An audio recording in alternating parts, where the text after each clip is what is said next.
Good morning dear students. As you know that we are doing the revision of PT1 exam this week. Yesterday we have completed the revision of nutrition. Today I am going to explain you again the main points of the topic respiration. Respiration के जो main points हैं that I am going to tell you today. And for the complete process of respiration, please check the previous videos. Okay. So first of all, what is the process of respiration? Respiration है क्या? Respiration is the breakdown of glucose with the help of oxygen to release the energy. Means oxidization of food we can say. Food का oxidization होता है energy release करने के लिए. So food is combined with oxygen to give carbon dioxide, water and lots of energy. Two types के respiration है, aerobic respiration and anaerobic respiration. Aerobic respiration is the respiration which is taking place in the presence of oxygen. Oxygen की availability में जो respiration का process होता है that is aerobic respiration. And the respiration that is taking place in the absence of oxygen. जब oxygen available नहीं होती है उस टाइम जो रेस्पिरेशन का प्रोसेस होता है that is called the anaerobic respiration.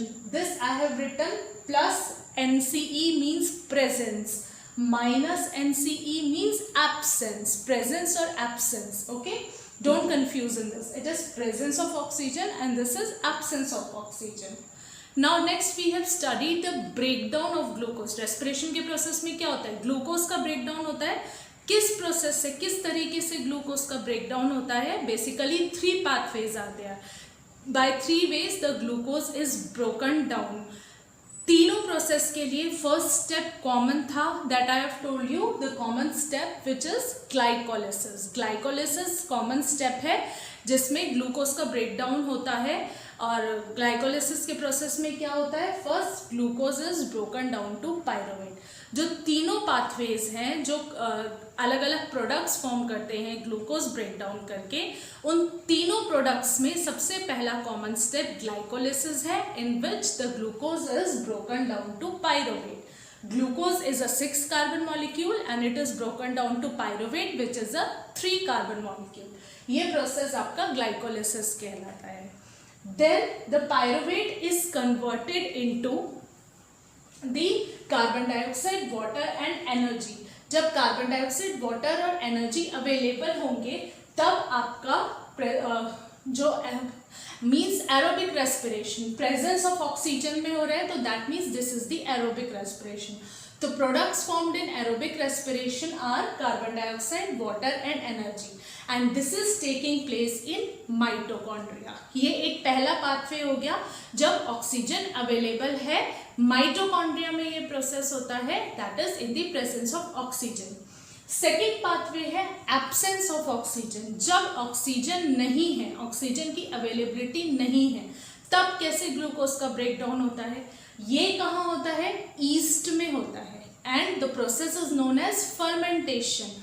Fermentation का प्रोसेस होता है ईस्ट में in the absence of oxygen and the products form are ethanol plus carbon dioxide plus energy. Ethanol और ethyl alcohol both are same. दोनों में से कुछ भी लिख सकते हैं आप. इथेनॉल भी बोलते हैं, इथाइल अल्कोहल भी बोलते हैं. सो इथेनॉल, कार्बन डाइऑक्साइड और एनर्जी, ये प्रोडक्ट फॉर्म हो रहे हैं अनाएरोबिक रेस्पिरेशन में when there is absence of oxygen. And ये कहाँ हो रहा है? ये हो रहा है ईस्ट में. याद रखेंगे प्रोसेसेस, कौन सा प्रोसेस कहाँ पर हो रहा है. जब ऑक्सीजन अवेलेबल है वो प्रोसेस एरोबिक रेस्पिरेशन का माइटोकॉन्ड्रिया में होता है. जब ऑक्सीजन अवेलेबल नहीं है, एब्सेंस ऑफ ऑक्सीजन में जो रेस्पिरेशन हो रही है वो होती है आपकी ईस्ट में and the process is known as fermentation. Next एक और पाथवे है जब लैक ऑफ ऑक्सीजन है, मतलब ऑक्सीजन है but it is in very less amount. Oxygen की कमी है. It happens when we exercise vigorously. Physical exercise जब हम बहुत ज़्यादा कर लेते हैं, आपने देखा होगा जब भी हम कोई फिजिकल एक्टिविटी करते हैं, बैडमिंटन खेलते हैं या रनिंग करते हैं तो हम बहुत ज़्यादा हाँफने लगते हैं, हमारी सांस फूलने लगती है.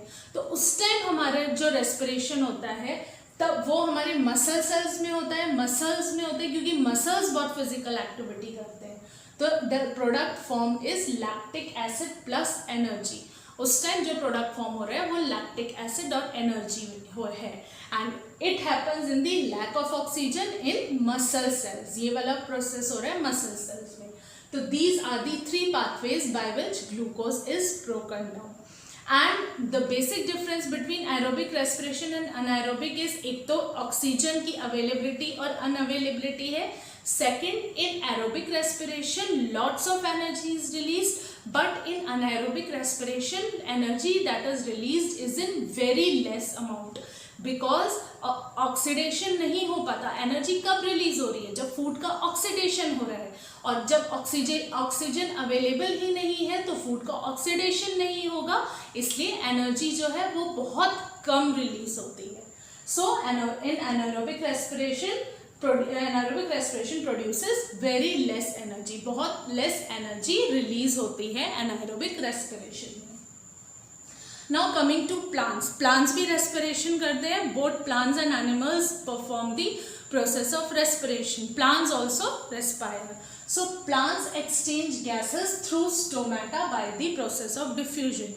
जो plants gaseous exchange होता है वो कहाँ होता है? स्टोमेटा।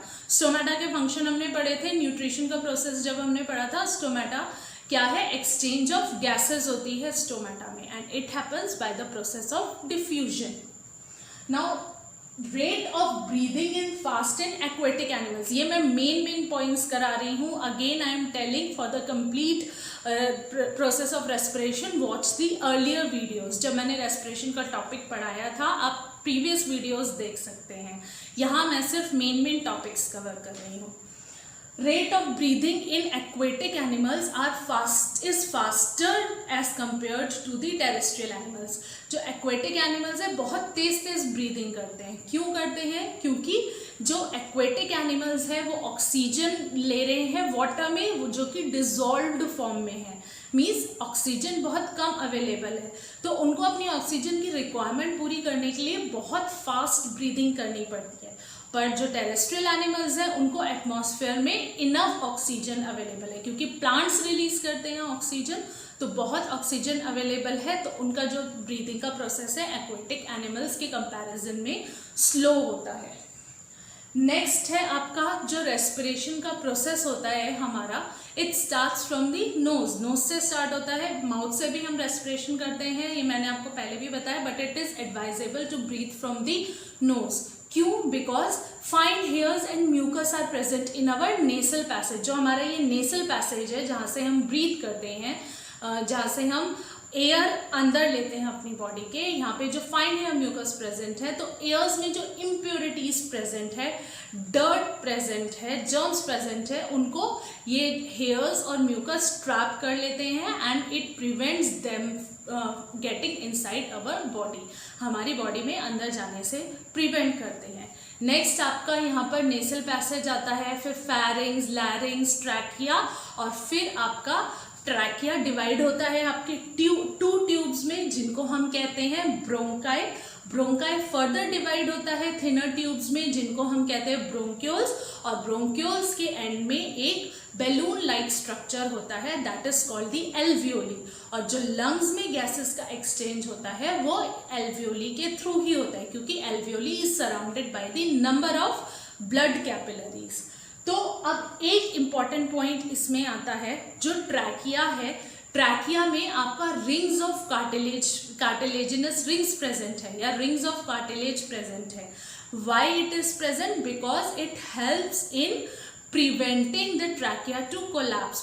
ट्रैकिया जब उसमें एयर प्रेजेंट नहीं है, ट्रैकिया कोलैप्स ना हो, उसके लिए रिंग्स ऑफ कार्टिलेज प्रेजेंट होती है ट्रैकिया में। See here, trachea do not collapse even when there is no air in it, as it is surrounded by the rings of cartilage. Rings of cartilage present होती हैं trachea में। Next है gaseous exchange. This I have explained. Gaseous exchange in lungs takes place through alveoli. lungs में balloon like structure present है alveoli, जिसके आसपास बहुत सारी numerous blood capillaries present है। It is the balloon-like structure surrounded by thin blood capillaries. और जो हमारा exchange होता है gases का, जो हमारी carbon dioxide rich oxygen rich air हम जो ले रहे हैं वो ऑक्सीजन एल्वियोली के थ्रू डिफरेंट बॉडी पार्ट्स में जाती है और फिर कार्बन डाइऑक्साइड रिच एयर वापस एल्वियोली से लंग्स में आती है, एल्वियोली से ब्रोंक्यूल्स में, ब्रोंक्यूल से ब्रोंकाई में और फिर वापस से पूरा ट्रैक कवर करते हुए नोज से हम एक्सेल आउट करते हैं carbon dioxide rich air. Now अब ये जो एल्वियोली से ऑक्सीजन रिच एयर हमारे डिफरेंट बॉडी पार्ट्स में जाती है, ये कैसे जाती है, कैसे ट्रांसपोर्ट होता है ऑक्सीजन का। ऑक्सीजन अपने आप डिफरेंट बॉडी सेल्स में नहीं जाती, it combines with the respiratory pigment haemoglobin. Haemoglobin के साथ ऑक्सीजन कंबाइन होती है और ये हीमोग्लोबिन ऑक्सीजन को अपने साथ डिफरेंट बॉडी ऑर्गन्स तक लेकर जाता है। So oxygen is transported by the respiratory pigment haemoglobin. It forms oxy haemoglobin, एक कंपाउंड फॉर्म करते हैं ऑक्सी हीमोग्लोबिन और फिर ये ऑक्सी हीमोग्लोबिन ऑक्सीजन रिलीज करता है डिफरेंट बॉडी सेल्स में। See here, respiratory pigment haemoglobin present in RBC. ये जो हीमोग्लोबिन है ये किस में प्रेजेंट होता है, ब्लड के आरबीसी कंपोनेंट में प्रेजेंट होता है। Takes up oxygen from the lungs, ये हीमोग्लोबिन ऑक्सीजन लेता है लंग्स में से and releases them in tissues which are oxygen deficient. जिन टिश्यूज को ऑक्सीजन की जरूरत है उन टिश्यूज तक ऑक्सीजन सप्लाई करता है। तो ये हीमोग्लोबिन का काम है ऑक्सीजन डेफिशिएंट टिश्यूज में ऑक्सीजन पहुंचाने का। अब ऑक्सीजन की बात हो गई, अब कार्बन डाइऑक्साइड कैसे ट्रैवल करती है, कैसे ट्रांसपोर्ट करती है। Carbon dioxide is present in the is more soluble in water. Carbon dioxide जो है वो वाटर में सॉल्यूबल है तो वो ब्लड के साथ डिजॉल्व्ड फॉर्म में ही ट्रांसपोर्ट करती है, उसको किसी अलग से किसी सब्सटेंस की जरूरत नहीं होती। कार्बन डाइऑक्साइड खुद से ही ब्लड में सॉल्यूबल है तो वो डिजॉल्व्ड फॉर्म में ट्रैवल करता है। See, carbon dioxide is more soluble in water than oxygen, hence it is transported in dissolved form in blood. तो ब्लड के साथ डिजॉल्व्ड फॉर्म में ही कार्बन डाइऑक्साइड ट्रैवल करता है। So these are the main points of respiration. Again I am telling, I have covered only the main points here. For the whole process, read the NCERT books, read the notes and watch the previous videos.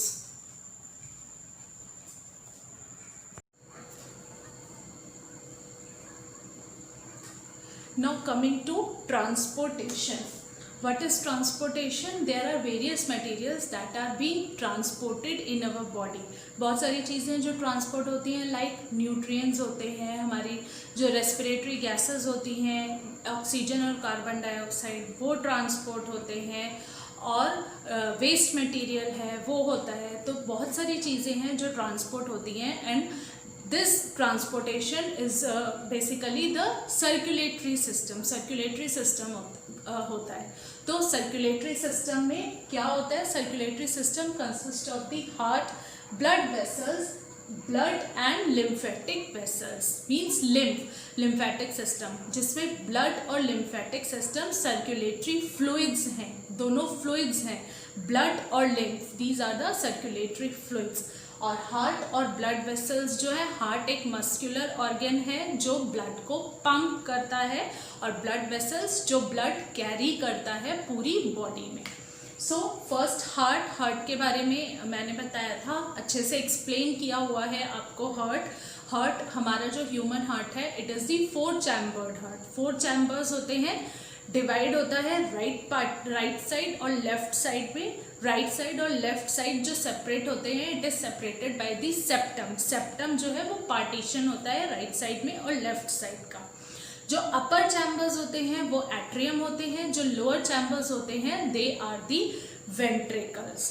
तो first right atrium, जो right atrium है सबसे पहले वो क्या करता है, it receives the deoxygenated blood from the body.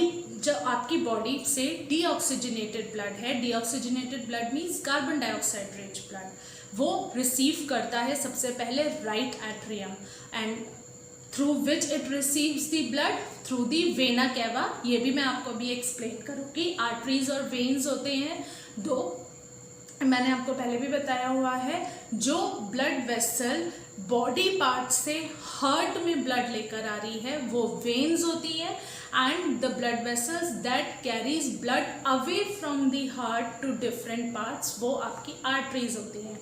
तो हार्ट अगर हम कंसीडर करें तो जो ब्लड वेसल हार्ट में ब्लड लेकर आ रही है दीज आर वेन्स, और जो हार्ट से ब्लड लेके जा रही हैं वो आर्टरीज हैं। तो सबसे पहले जो है आपकी वेना केवा जो वेन है, क्योंकि हार्ट में ब्लड लेकर आ रही है तो हार्ट राइट एट्रियम में पहले ब्लड आता है आपका डीऑक्सीजनेटेड ब्लड वेना केवा के थ्रू, तो it receives deoxygenated blood from body. This I have also told that जो भी पार्ट हार्ट का ब्लड रिसीव करता है वो आपका रिलैक्स्ड फॉर्म में होता है, मीन्स वो एक्सपैंड फॉर्म में होता है, और जो उसके दूसरा वाला जो चैम्बर होता है उस साइड का वो उस टाइम कॉन्ट्रैक्ट फॉर्म में होता है। तो जब right atrium deoxygenated blood receive कर रहा है वो आपका रिलैक्स्ड फॉर्म में है, और जब राइट एट्रियम से फिर नीचे राइट वेंट्रिकल में ब्लड गया तो राइट एट्रियम कॉन्ट्रैक्ट हो गया और राइट वेंट्रिकल रिलैक्स पोजिशन में आ गया।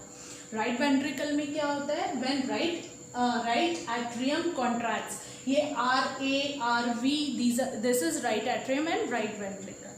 तो जब राइट एट्रियम कॉन्ट्रैक्ट हुआ तो राइट वेंट्रिकल में ब्लड आया, वो एक्सपैंड हो गया। This transfers blood to right ventricle which pumps it to the lungs to get oxygenated. अब डीऑक्सीजनेटेड ब्लड था, राइट एट्रियम में आया, राइट एट्रियम से राइट वेंट्रिकल में आया, और राइट वेंट्रिकल से ये लंग्स में चला गया ऑक्सीजनेटेड होने के लिए, मीन्स ऑक्सीजन उसमें ब्लड में ऐड होगी। अब जो आपकी राइट वेंट्रिकल से, मतलब राइट वेंट्रिकल हार्ट का पार्ट है, तो हार्ट से ब्लड लेके जा रही है लंग्स में, तो वो कौन सी आर्टरी है, वो आपकी आर्टरी होती है, that is the pulmonary artery, क्योंकि वो हार्ट से ब्लड लेकर जा रही है लंग्स में। तो जो ब्लड पहले राइट एट्रियम में रिसीव हुआ वो रिसीव हुआ वेना केवा से, और जो राइट वेंट्रिकल से ब्लड लंग्स में गया डीऑक्सीजनेटेड ब्लड वो गया आपका पल्मोनरी आर्टरी के थ्रू। अब जब ब्लड ऑक्सीजनेटेड हो जाता है, जब ब्लड में ऑक्सीजन मिक्स हो जाती है, then this oxygenated blood comes to the left atrium। अब oxygenated blood left atrium receive करता है through the, अब क्योंकि अब हार्ट में ब्लड आ रहा है तो कौन सी ब्लड वेसल लेकर आएगी, ऑब्वियसली वेन, और जो वेन जो लेकर आ रही है that is the pulmonary vein. तो अब लेफ्ट एट्रियम है, left atrium it receives oxygen rich blood, relaxes while receiving blood. अब क्योंकि लेफ्ट एट्रियम ब्लड रिसीव कर रहा है तो रिलैक्स हो जाता है, रिलैक्स फॉर्म में ऑक्सीजनेटेड ब्लड राइट एट्रियम ने रिसीव किया। Now what happens, right atrium से राइट वेंट्रिकल में ब्लड आया, right ventricle sorry left atrium से लेफ्ट वेंट्रिकल में ब्लड आया। ये याद रखेंगे, जो हमारा राइट साइड का पोर्शन है वो हमेशा डीऑक्सीजनेटेड ब्लड रिसीव करता है, और जो लेफ्ट साइड का हमारा पोर्शन है हार्ट का वो हमेशा ऑक्सीजनेटेड ब्लड रिसीव करता है। तो जो ऑक्सीजनेटेड ब्लड है अब राइट एट्रियम में लेफ्ट एट्रियम में आया, लेफ्ट एट्रियम से लेफ्ट वेंट्रिकल में आया। तो जब लेफ्ट वेंट्रिकल में आ रहा है तो लेफ्ट एट्रियम आपका कॉन्ट्रैक्ट हो गया, लेफ्ट एट्रियम एक्सपैंड हो गया। See here now left ventricle, when left atrium contracts, left atrium contracts, left ventricle expands to receive blood, left ventricle expand हो गया ब्लड रिसीव करने के लिए। It contracts while pumping blood to body parts. अब जो oxygen rich blood आया था हमारा, ऑक्सीजन रिच ब्लड राइट जब लेफ्ट वेंट्रिकल से दोबारा से जो बाहर जा रहा है डिफरेंट बॉडी पार्ट्स में ऑक्सीजन पहुंचाने के लिए, तो जो वेन अब जो आपकी जो ब्लड वेसल है ऑक्सीजनेटेड ब्लड लेके जा रही है वो क्या होगी आर्टरी होगी, क्योंकि वो ब्लड से हार्ट से ब्लड लेकर जा रही है डिफरेंट बॉडी पार्ट्स में, और वो आर्टरी होती है aorta. Aorta it is the largest artery कहलाती है आओर्टा।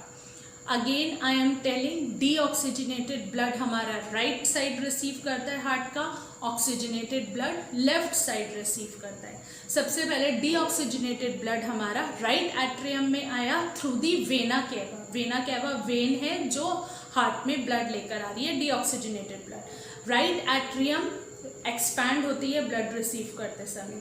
जब राइट एट्रियम से राइट वेंट्रिकल में ब्लड जा रहा है तो राइट एट्रियम कॉन्ट्रैक्ट हो गया, राइट वेंट्रिकल एक्सपैंड हो गई। अब राइट वेंट्रिकल से डीऑक्सीजनेटेड ब्लड ऑक्सीजनेशन के लिए लंग्स में जाता है through the pulmonary artery. Pulmonary artery के थ्रू लंग्स में गया, लंग्स में ऑक्सीजनेट हुआ ब्लड, ऑक्सीजन ऐड हुई ब्लड में। अब ऑक्सीजनेटेड ब्लड हमारा लेफ्ट साइड के पोर्शन में आया, हार्ट के लेफ्ट एट्रियम ने ब्लड रिसीव किया थ्रू दी कौन सी वेन होगी, पल्मोनरी वेन। पल्मोनरी वेन से रिसीव किया blood right atrium, left atrium में। लेफ्ट एट्रियम एक्सपैंड फॉर्म में है क्योंकि ब्लड रिसीव कर रहा है। जब लेफ्ट एट्रियम में ब्लड आ गया पूरी तरीके से, लेफ्ट एट्रियम कॉन्ट्रैक्ट हुआ, लेफ्ट वेंट्रिकल एक्सपैंड हुआ ऑक्सीजनेटेड ब्लड रिसीव करने के लिए। अब लेफ्ट वेंट्रिकल से दोबारा ब्लड जा रहा है हार्ट के बाहर थ्रू दी आउटा, सारी बॉडी सेल्स में डिफरेंट जो आपके ऑक्सीजन डेफिशिएंट टिश्यूज थे वहाँ तक ऑक्सीजन सप्लाई करने के लिए, और वो हमारा ब्लड जा रहा है आउटा के थ्रू। तो ये पूरा आपका ब्लड सर्कुलेशन का प्रोसेस है।